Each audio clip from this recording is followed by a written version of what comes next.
Yes. Football Chat with Don's Episode 9. Yeah, if you're watching and you ain't subscribed, do that right now.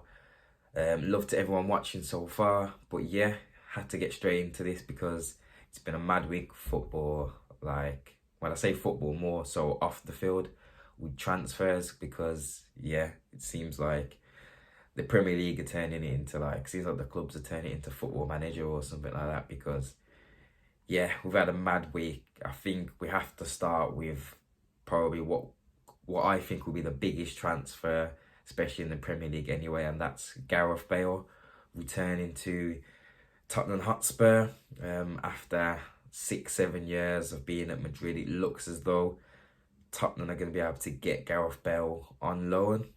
He had his medical yesterday on Thursday up in Madrid, and he's due to fly down to London today. I think all the terms are agreed and it's just a case of finalising the deal. So yeah, I mean, as a football fan, I'm sort of glad to be seeing Bale back in the Premier League. I mean, yeah, he did bits when he was here for Spurs all those years ago, and he's sort of gone over to Madrid and yeah, he's won it all, hasn't he? He won, 4 Champions Leagues, won the Ligas, scored amazing goals. And for Wales, he's carried them, so it'll be good to see him back sort of on a regular basis. And although he's a bit older, I think, yeah, I'm interested to see what position he'll play because the thing with Gareth Bale, I think even as he gets older, I think we could see him convert into a striker. He could easily drop back into left back. So yeah, I think he's not as restricted as to be in the left winger that we know that sort of uses his blistering pace to just get past players. I think we could see him play in the 10 role. I think could come onto the right. The options it's endless really, I think. And yeah, him working with Jose, it's only gonna be good. Just I'm sure Jose will work to get the best out of him. And I think you may well see, I wouldn't be surprised if some games when Kane's injured, if Bale does go up front and provide that second striker option which they need.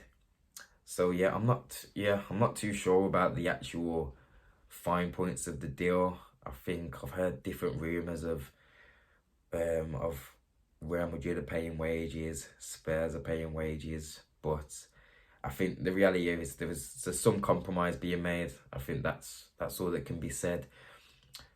Alongside this deal, I think Spurs are also dealing with Real Madrid with Reguilon, the fullback. That's another deal separate to the Bale one they're looking to pursue. So it's been we could say it's been a busy week for Spurs, sort of off the back of their loss last weekend. But yeah, as a general fan, just really looking forward to seeing Bale back in the Prem, see him on a weekly basis, man. Can't complain about good players coming to the league. So that's the Spurs deal. And then now, also, we've had Liverpool trying to get involved with pretty much confirmed deal now with Thiago coming in from Bayern Munich, the 29-year-old midfielder, on a 4-year deal. This is rumoured to be £20 million. So yeah, that's a really good deal when you look at the market. Yes, he's 29, but the way he plays, you can easily see him going on for another 5 years at this level. So yeah, Liverpool really signing a good player. This is creative midfielder that everyone, as said, Liverpool clearly need. Yeah, they've got the likes of, you've got Milner, you've got your Hendersons, you've got your Wijnaldums, Keita, Fabinho, but they're all kind of similar type players in that they're box to box. They're very industrious, they'll work hard, but none of them are really your creative type, in that they're not your Kevin De Bruyne type players. They're not gonna get you amazing assists. They're not really gonna dribble past players. Whereas Thiago, someone who can do that and the dirty side of the game. So yeah, it's only gonna boost them. And yeah, some might say that's guaranteed them the title. So yeah, it's just going to be interesting again. Another good opportunity to see a good player in the league, and someone who myself I haven't seen too much of.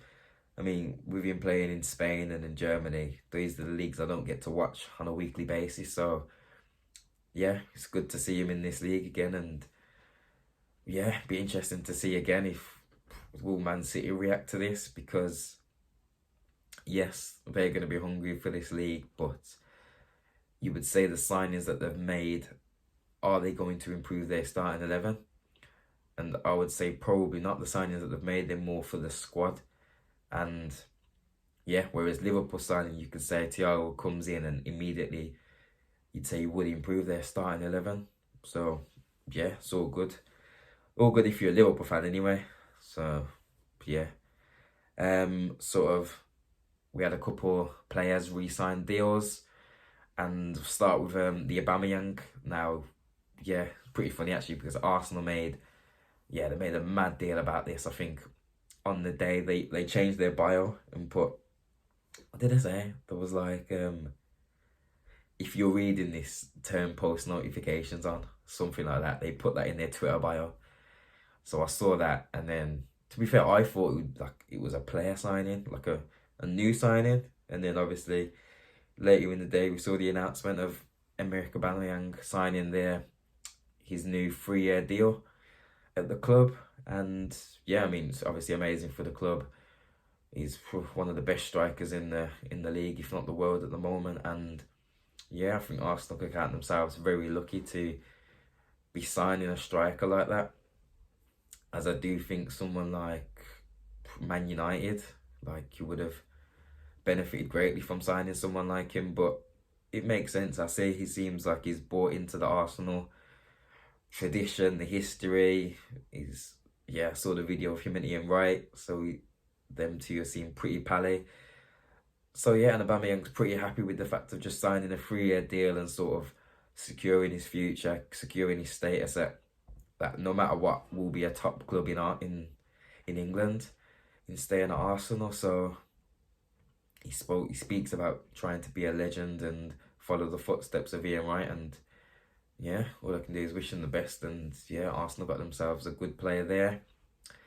But no, it was interesting because Aubameyang transfer contract renewal got announced that day, and then it was literally hours later when Tottenham started coming with the noise about the Bale. So yeah, was that some dodgy tactics to kind of take some of the limelight off that deal? But the most important bit of business this week was our man Jackie Grealish signing a new 5-year deal at Aston Villa. So sort of committing his long-term future to the club. Now remember, it was only last year where Grealish signed a 4-year deal. And yeah, sort of, it was about a month or so ago, I said to my friends that I do want him to sign a new deal. I feel like Villa, this is where you come now, you give him the big money. You give him that six-figure salary, if that's what it takes to keep him there. And by the looks of it, I think that's what Villa have done. Like, to be fair, the contract details, I haven't really come across them from anywhere I've looked, but I don't really care, to be honest. I just know he's on a 5-year deal. I presume he's had a big pay rise. I'd like to think the buyout clause would be in the hundreds, and yeah, sort of good to see him committing his future to that. And I hope to see the likes of McGinn and David Luiz and Tyrone Mings following those footsteps. We've also had Martinez, that's been confirmed. I know when I did the video the other day, that hadn't quite been confirmed, but that's all sealed now. And Traore deal looks to be going ahead. I think a few complications with the work permit, but he looks to be coming in. And yeah, I see a lot of people saying that is he any good? He couldn't get into the Lyon team. But I think we've got to give credit to that Lyon team. Now, that's a Lyon team that got to the semi-final of the Champions League. So it would be difficult for a lot of players to to get in that team. So it's almost, if we're giving a comparison, it's like a winger at Man City or Chelsea, like not getting in their squad, coming to Villa. Now that wouldn't be you wouldn't be embarrassed to say you've signed one of their wingers, would you? So yeah, that deal looks to be coming in. In other Villa news, I think I'm seeing interest in Samatta going to West Brom. Now, I personally think he should be staying at the club. I mean, with the strikers that we have in at the moment, with just Watkins, Samatta, and Wesley and Davis, I'd be keeping those four unless there was another striker on the way in. But I suppose we'll have to wait and see on that. But no, I guess as a whole, we're just really pleased just to see Jack commit his future, and yeah, looking forward to our first game this weekend. But no, yeah, just thought I had to come and do a video just because it's been a mad week of football, and yeah, transfers are just going mad, and I don't think it's going to stop also. So yeah, there's still a few weeks left in the transfer window, and yeah, it's just the more clubs you see business, it's only going to make other clubs hungrier and feel like they have to do business, because, do you know what I mean? No one wants to get caught lacking. Definitely not. But yeah, that's me quickly wrapped up what's going on, my views and whatnot. Yeah, feel free to share your views in the comments. And yeah, check out my other videos, like, subscribe, all of that. But yeah, take it easy, guys. Bless.